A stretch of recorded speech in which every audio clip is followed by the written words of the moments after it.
Reka inkuru yacu tuyitangirire mu mwaka w'1987. Tuyitangiranye n'umwana w'umukobwa uri mu kigero cy'imyaka 14, arimo kujya kuvoma amazi mu kabande ahantu twakwita munsi y'imisozi itatu iteganye. Arimo kugenda aririmba ngo Yezu wanjye nzahora nkuririmbira. Nuko asubiza amaso inyuma abona umwana w'umuhungu wari mu kigero kimwe, ariko uwo muhungu we afite imyaka 16. Nuko ahita arekeraho kuririmba, kuko wa muhungu yari yamaze gusa naho amusatira cyangwa se amushyikira mu ntambwe. Aramubaza ati, kuki umbonye ugahita urekeraho kuririmba? Bitewe n'uko utanzi? Undi aramusubiza ati oya. Wa musore arongera aramubaza ati, none se ubitewe n'iki? Undi aramusubiza ati, nanjye sinzi impamvu ncecetse, gusa mbikoze ntabitekerejeho. Nuko bakomezanya urugendo bagirana ku mugezi, baravoma, barikorera, batangira kuzamukana umusozi bava kuvoma. Nuko umuhungu arongera abaza umukobwa ati, uko uyu musozi ugoye kuwuterera ni nako bigoye kumenya icyo utekereza wa mukobwa we. Undi ati yego ko mana, ubwo se ni kuki ungereranyije n'umusozi koko? Umuhungu arongera aramubaza ati, ubu ni ubwa kangahe umbonye? Undi ati ni ubwa mbere.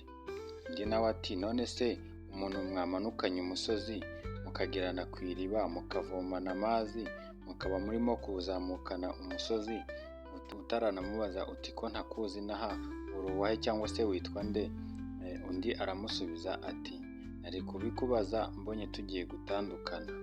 Umusore arongera aramubaza ati, none se niba wari bubimbaze ari uko tugiye gutandukana, ubwirwa n'iki niba mu nzira tutari buhure n'umuntu umwe mu bo muzinanye cyangwa se ngewe bo tuziranye akaba yaguhagarika cyangwa se akaba yamagarikaho umwanya mutoya ngo tuganire cyangwa se muganire, ubundi noneho bikarangira dutandukaniye aho ngaho, ntitwongere kubonana tugatandukana dutyo. Maze akomerezaho aramubaza ati, ese ubundi witwa nde?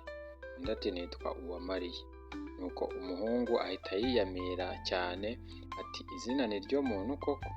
Ukuntu uvuga utuje cyane ukagira amagambo makeya cyane, rwose ntaho bitaniye n'iby'umubyeyi Bikira Mariya nyina wa Jambo. Nuko umukobwa aramwenyura maze aramusubiza ati, oya se kandi wikabya, nta muntu wagira ubwitonzi nk'ubw'umubyeyi Bikira Mariya. Akomerezaho abwira umuhungu ati, ngiye mu rugo ni hariya ndahageze, ngaho nawe nyibwira. Umuhungu aramusubiza ati, tekereza ni ukuri ukuntu duhise dutandukana n'ukuntu nari ntangiye kuryoherwa n'uru rugendo. Akomerezaho aramubwira ati, nitwa Niyomukiza Viseni, umukecuru utuye kuri za nzu z'imbere witwa Marigarita ni mama wacu, niho ndi kuba n'iyi minsi y'ikiruhuko. Naje kumusura, nzasubira iwacu i Kigali nsubiye ku ishuri. Nuko umukobwa aramubwira ati, ngaho reka ngende. Umuhungu nawe ati, ngaho genda, Imana nibishaka tuzongera tubonane. Nuko Uwamariya arakomeza akigera ku irembo ry'iwabo, yumva abantu benshi bari mu nzu y'iwabo, harimo n'abarimo kurira.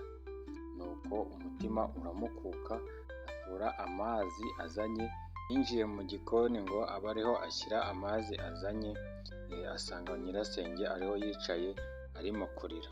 Maze aramubaza ati, mase, hano habaye iki ko numva hano harimo abantu benshi nawe ukaba urimo kurira? Nuko nyirasenge atangira kwihanagura, aramubwira ati, mwana wanjye, mbabajwe naho usigaye, so wari usigaranye yapfuye. Uwamariya araturika ararira cyane avuga ati, ibi ntibishoboka, ko papa atararwaye yaba yapfuye ate? Nyirasenge aramubwira ati, yakubiswe n'inkuba aho yari ari mu kabari muri ya mvura yaguye nka 4:00. Nuko Uwamariya arushaho kurira cyane, ari nako avuga ngo, Mana isumba byose, ni iki nacumuye kuri wowe ku buryo unyicisha agahinda gutya koko? Mana kuki mbabazwa? Aka ari nako gace ka mbere k'iyi episode cyangwa se kuri iyi nkuru y'uruhererekane dushaka kuzajya tubagezaho. Niba wumva wayikunze cyangwa se wumva ikunejeje, watubwira muri comment muzashyiraho n'agace ka kabiri, kuko twakomeza kubitegura ariko tubonye ari uko mwakunze iki gice cya mbere, tukaba twakomeza kubagezaho n'utundi duce dukurikiyeho. Gusa murakoze, nizere ko wakoze like kugira ngo mbashe kumenya kuko mwayikunze, kuko ndi bubone like nyinshi cyane kuri iyi episode ya mbere, ndetse na subscribe ziyongereye nkamenya yuko koko aka gace